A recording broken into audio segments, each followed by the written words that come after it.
brought you by Silver Pumps and Motors. Top quality और consistent performance के लिए सिर्फ सिल्वर पंप्स नाम याद रखना. సింహాచలం ప్రమాదంపై వివరణ ఇచ్చారు హోంమంత్రి అనిత. ప్రమాదానికి భారీ వర్షమే కారణమని తెలుస్తోందన్నారు ఆమె. బాధ్యులపై చర్యలుంటాయి, ఎవ్వరిని వదిలిపెట్టమంటూ ప్రకటించారు. 20 రోజుల క్రితం నిర్మించిన గోడ నిర్మాణం నాణ్యతపై ఎవ్వరూ తనిఖీ చేసినట్లు లేదంటున్నారు.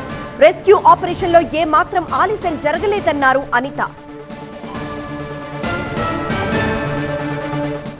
మహాలక్ష్మి నరసింహస్వామి వారి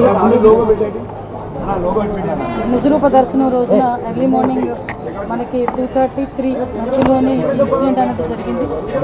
యాక్చువల్గా ఇన్సిడెంట్ కూడా 2 o'clock చాలా హెవీ రైన్ ఒకటి స్టార్ట్ అయింది. అందరికీ తెలుసు, చాలా పెద్ద గాలి దుమారంతో చాలా ఉరుములు మెరుపులతో కూడిన భారీ వర్షం అయితే వచ్చింది. ప్రాథమిక నివేదిక ప్రకారం ఆ వర్షం ఏదైతే వచ్చిందో వాటర్ అంతా కూడా ఆ లూజ్ సాయిల్ మూలన వాటర్ అంతా కూడా కొంచెం లోపల దిగి ఆ గోడ కూలింది అన్నది ఒక ప్రాథమిక సమాచారం ప్రకారం వచ్చిన నివేదిక. ఇంకా ఏమండి, ఇప్పటి నుంచి నాకు ఇంటి పనిలో కొంచెం ఎక్కువ హెల్ప్ చేయండి. ఎందుకు? నీకు జాబ్ దొరికిందా? నాకు నేనే బాస్ అవ్వాలనుకుంటున్నా. ఎలా? బాస్ వాలా బీ ద బాస్.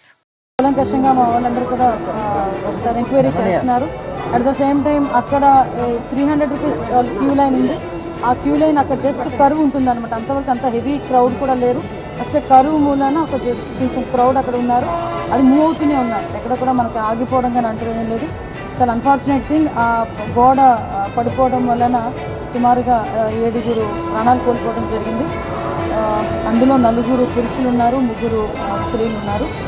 ఇంకా మిగతా రెస్క్యూ ఆపరేషన్స్ కూడా జరుగుతున్నాయి. ఈ సంఘటన జరిగినది అని తెలిసిన వెంటనే ఇమీడియట్గా ఎస్డీఆర్ఎఫ్ బృందాలు, ఫైర్ డిపార్ట్మెంట్, పోలీస్ డిపార్ట్మెంట్, అదేవిధంగా ఇక్కడ పనిచేస్తున్న వాలంటీర్స్ చిన్నపిల్లలైనా వాళ్ళకి చేతులకి దండం పెట్టాలి. నిజంగా వాలంటీర్స్ అయితే ఇమీడియట్గా కొంతమందిని బయటకు తీసుకొచ్చి అప్పటికప్పుడు హాస్పిటల్కి తరలించారు.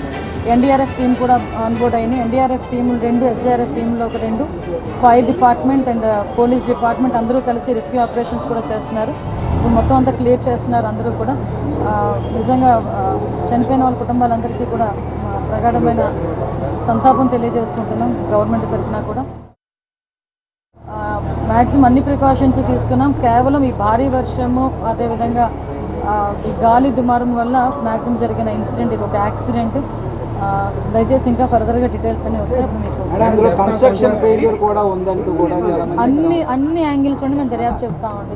ఇది ఏ టైంలో కన్స్ట్రక్ట్ జరిగింది, ఏ స్కీమ్లో కన్స్ట్రక్ట్ జరిగింది, ఎవరు కాంట్రాక్టరు, ఎవరు ఇంజనీరు, ఎవరు క్వాలిటీ కంట్రోల్ ఎవరు చేశారు, ఎవ్రీథింగ్ మేము ఇందులో ఎంక్వైరీ చేసుకుంటాం. ఎందుకంటే ఇక్కడ ప్రాణాలు కోల్పోయారు, ఈజీగా వదిలేయాల్సిన అవసరం ఏం లేదు. ఇందులో గవర్నమెంట్ కూడా చాలా సీరియస్గా ఉంది. అన్ని కోణాల్లో నుంచి కూడా మేము విచారణ జరుపుతాం. ఎవరైతే బాధ్యులు ఉన్నారో బాధ్యులు కఠినంగా శిక్షించే ప్రక్రియ గవర్నమెంట్ ఇప్పుడు ఇంకా మేము ఐడెంటిఫై చేసుకుంటున్నాం. కంపల్సరీగా గవర్నమెంట్ నుంచి వాళ్ళు ఇంజురీస్ అరౌండ్ ఒక 3 మెంబర్స్ అలా కనిపిస్తున్నారు. ఇంకా మనకి మొత్తం లిస్ట్ వస్తుంది. ఎవ్వరు లేరండి, ఇంకెవరు లేరు. నేను ప్రికాషన్స్ విషయంలో ఒక 2 days బ్యాక్ 3 days బ్యాక్ అంటే ఈ క్యూ లైన్లు మొత్తం ఆ క్యూ లైన్లు అన్నీ మేము చెక్ చేసుకోవడం జరిగింది. ఇది అన్ఫార్చునేట్ థింగ్. అక్కడ గోడ ఉంది. ఆ గోడ పిల్లర్తో కట్టాడా, సిమెంట్తో కట్టాడా, బ్రిక్తో కట్టాడా అన్నది ఎవరు కూడా మేము చూసుకోవడానికి మాకు.